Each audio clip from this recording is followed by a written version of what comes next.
Bună! Eu sunt Miruna și bine ați venit la Human Habits. Ăsta e al 3-lea episod din seria Profil de regizor și astăzi o să vorbim despre viața, filmele și estetica lui Pedro Almodovar.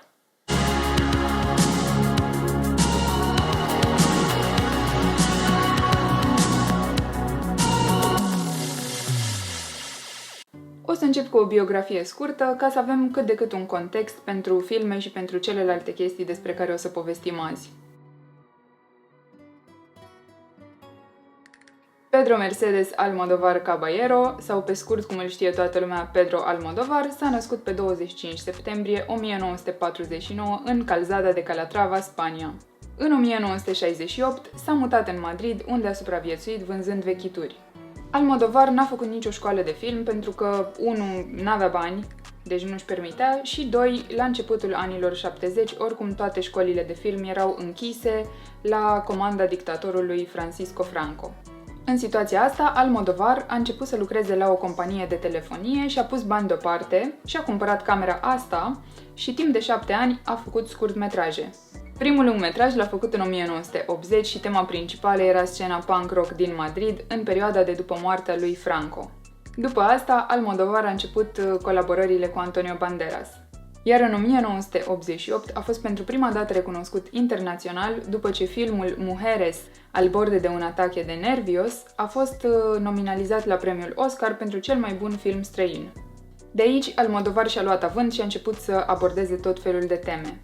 De la un bărbat bolnav mental care o convinge pe o femeie pe care a răpit-o să-l iubească, o femeie care îl caută pe tatăl fiului ei mort, abuz sexual, drame de familie, povestea unui chirurg, o relație complicată între o mamă și fiica ei și, cel mai recent, un regizor de film care se uită înapoi la viața lui și la deciziile pe care le-a luat.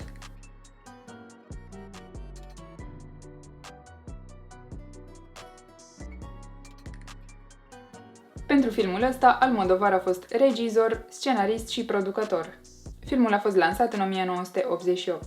Pe scurt, e vorba despre Pepa, o actriță care își propune să-l găsească pe Ivan, fostul ei iubit, și să afle direct de la el de ce a părăsit-o.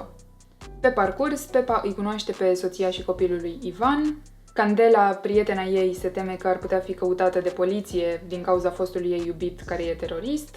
Și evident că pe măsură ce înaintăm în poveste, vedem că viețile acestor personaje sunt mult mai interconectate decât ne-am fi așteptat la început. Din distribuție fac parte Carmen Maura, Antonio Banderas, Julieta Serrano și Maria Barranco. Carmen Maura și Almodóvar s-au înțeles atât de prost pe parcursul filmărilor, încât a durat 18 ani până să mai colaboreze. Și aici Almodóvar e regizor, scenarist și producător. Filmul a fost lansat în 1997. Scenariul e o adaptare după romanul Life Flash de Ruth Rendell. Pe scurt, e vorba despre 3 personaje: Elena, Victor și David. Toată treaba începe cu Victor și Elena care se ceartă și din cauza gălăgiei apar 2 polițiști, David și Sancho. Victor ajunge să îl împuște pe David, iar din cauza asta, evident, Victor merge la închisoare, iar David rămâne paralizat. 4 ani mai târziu, David e căsătorit cu Elena, iar Victor este eliberat din închisoare și evident că va avea loc o întâlnire între cei 3. Din distribuție fac parte Javier Bardem, Francesca Neri, Liberto Rabal, Penélope Cruz și José Sancho. Asta a fost prima colaborare dintre Almodóvar și Penélope Cruz. Filmul a fost scris, produs și regizat de Almodóvar. Filmul a fost lansat în 1999. Pe scurt, e vorba despre o mamă singură care își vede copilul de 17 ani murind. Mama, pe nume Manuela, pleacă în căutarea tatălui copilului pe care l-a părăsit în urmă cu 18 ani fără să-i spună că e însărcinată. Îl găsește, dar acum el a devenit o femeie trans pe nume Lola. Manuela ajunge să le întâlnească și pe prietenele Lolei și toată povestea capătă o cu totul altă dimensiune. În esență, ăsta e un film despre necaz, iubire și prietenie. Din distribuție fac parte Cecilia Roth, Marisa Paredes, Candela Peña, Penélope Cruz și Antonia San Juan. Filmul a fost scris, produs și regizat de Almodóvar. Pe scurt, e vorba despre relația care se leagă într-un spital între 2 bărbați. Unul dintre ei e acolo pentru că iubita lui e în comă, iar celălalt e asistent medical și are grijă de o balerină, care e la rândul ei în comă. Viețile celor 4 personaje sunt prezentate în diverse ipostaze din trecut, prezent și chiar viitor. Din distribuție fac parte Javier Camara, Leonor Watling, Dario Grandinetti și Rosario Flores.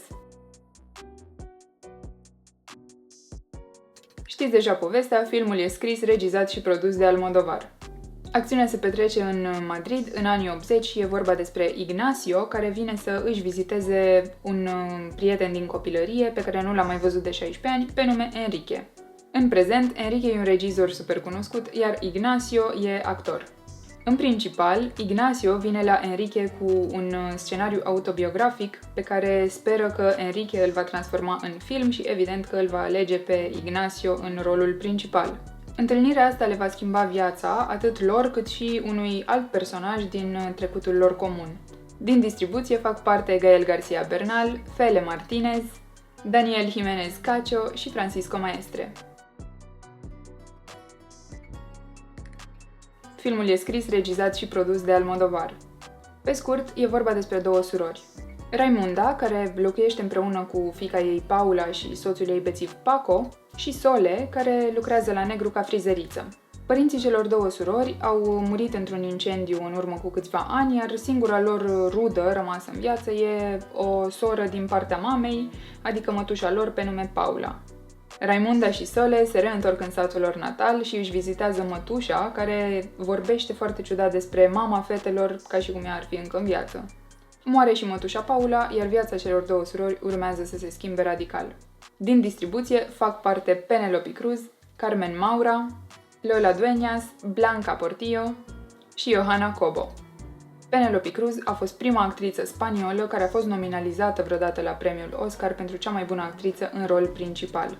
Filmul ăsta marchează prima colaborare după 18 ani între Almodovar și Carmen Maura. Filmul e scris, produs și regizat de Almodovar. Pe scurt, e vorba despre Harry Kane, al cărui nume real e Mateo Blanco și care e un scenarist orb. Harry află că Ernesto Martel, un om de afaceri foarte bogat care a avut un rol important în trecutul lui, a murit. Și de aici situația se complică. Din distribuție fac parte Penelope Cruz, Luis Homar, Blanca Portillo și José Luis Gomez. Filmul a fost regizat și produs de Almodovar. Tot el a scris și scenariul, chestie care a durat 10 ani. Scenariul trebuia să fie o adaptare după un roman, dar în tot timpul ăsta a ajuns să fie mai mult inspirat după romanul respectiv. Pe scurt, e vorba despre un doctor și om de știință care lucrează la dezvoltarea unui prototip de piele perfectă, rezistentă la tăieturi, arsuri și orice alt fel de deteriorare. Pielea este testată de la bun început pe o pacientă, despre care aflăm că a avut un rol foarte important în viața doctorului. Alt detaliu important e că soția doctorului a murit arsă. Din distribuție fac parte Antonio Banderas, Elena Anaya, Marisa Paredes și Blanca Suarez. Filmul marchează prima colaborare dintre Almodovar și Antonio Banderas după o pauză de 21 de ani. Filmul e regizat și produs de Almodovar, iar scenariul e scris tot de el și e inspirat după mai multe povești scrise de Alice Munro. Pe scurt, e vorba despre Julieta, o femeie de vârstă mijlocie care trăiește în Madrid și se pregătește să se mute în Portugalia alături de iubitul ei Lorenzo. În timp ce face ultimele cumpărături pentru plecare, Julieta o întâlnește întâmplător pe Bea, cea mai bună prietenă a fiicei ei din copilărie, despre care nu mai știe nimic. Și află de la Bea că Antia, fiica ei, e căsătorită și are 3 copii. Așa că Julieta decide să rămână în Madrid, se desparte de Lorenzo, închiriază un apartament și începe să își scrie povestea vieții ei și mai ales povestea relației cu tatăl Antiei. Și în tot timpul ăsta speră că Antia îi va da un semn. Din distribuție fac parte Emma Suarez, Adriana Ugarte, Daniel Grao, Inma Cuesta și Dario Grandinetti. Filmul e scris, regizat și produs de Almodovar. Pe foarte scurt, e vorba despre un regizor care se uită în urmă la viața lui personală și profesională și la deciziile pe care le-a luat. Și practic trăiește în trecut în timp ce prezentul se prăbușește peste el. Toate filmele lui Almodovar au bucăți autobiografice, dar filmul ăsta e aproape total autobiografic. Din distribuție fac parte Antonio Banderas, Leonardo Sparaglia, Nora Navas, Cesar Vicente și Penelope Cruz. Personajele lui Almodovar sunt puternice, bine definite și lumile lor reflectă foarte bine treaba asta. În fiecare film vedem culori foarte puternice, saturate, primare, dar puse într-un context armonios. Și mi se pare că de multe ori imaginile pe care le văd la Almodovar merg în zona de decor de teatru. Chestie care îmi place mult. Culoarea roșie e dominantă în toate secvențele importante. De regulă, Almodovar se asigură că decorul e finalizat cu cel puțin 2 luni înainte de filmare, ca să aibă suficient timp să facă orice schimbare își dorește. E clar că estetica lui e puternic influențată de naționalitatea lui. Și Almodovar spune că, din punctul lui de vedere, orice explozie de culoare se potrivește perfect cu o situație dramatică. Explorează multitudinea de feluri în care experiențele traumatice din trecut ajung să îți paraziteze prezentul. Sigur că sunt multe lucruri pe care le-a trăit sau lucruri care le-au inspirat pentru filmele lui. Dar a zis la un moment dat o chestie într-un interviu care a rămas cu mine. Și anume, a zis că știe că nu a fost niciodată copilul pe care și l-au dorit părinții lui. Crede că l-au iubit, dar asta e o chestie pe care a realizat-o de la o vârstă foarte fragedă. Și mai e o chestie pe care a zis-o Almodovar despre bătrânețe și care mi-a plăcut. Zice că atunci când ești tânăr, crezi că o să ai din ce în ce mai puține dorințe pe măsură ce îmbătrânești. Dar nu e așa. Ai aceleași nevoi și dorințe, doar că ți se schimbă corpul. Și realizarea asta l-a făcut să se simtă singur și izolat. Chestie care s-a materializat în filmul Julieta și ulterior în Dolor y Gloria. Fratele lui, Agustin Almodovar, apare în toate filmele lui în roluri mici. Almodovar zice că a avut parte de multă glorie pentru că toate filmele pe care le-a făcut au fost filme pe care a vrut să le facă. Și consideră că e maestrul tuturor filmelor lui. Almodovar, care a fost deseori comparat cu Fassbinder, a zis că singurele 2 lucruri pe care le au în comun e că sunt grași și le place cocaina. Așa cum ați observat deja, Almodovar și-a produs, și-a scris și și-a regizat toate filmele. Iar chestia asta i-a dat control total asupra produsului finit. Și chiar el spune că nici Scorsese nu a reușit să facă treaba asta. În aproape toate filmele lui, personajele principale sunt femei, pentru că Almodovar a crescut printre femei.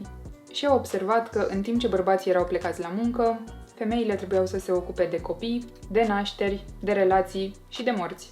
Și Almodovar zice că astea sunt los problemas reales, adică problemele reale. Aici se încheie al 3-lea episod din seria Profil de regizor. Sper că v-a plăcut și că ați aflat chestii noi. Aștept părerile voastre în comentarii și orice propuneri sau sugestii de regizori pentru următoarele episoade din seria asta. Cam asta a fost. Dacă v-a plăcut acest clip, puteți să-mi dați un like, un share, un subscribe și ne vedem data viitoare. Ciao!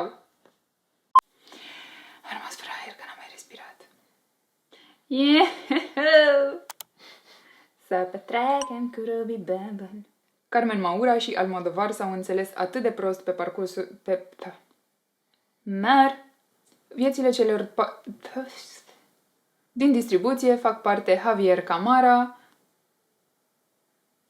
Am ezitat și s-a văzut. Pielea este testată de la bun început pe o pacientă... nu pot să zic asta zâmbind. Pielea... Bro! Și acum urmează cartonaș. Estetică. Personalitate și facts.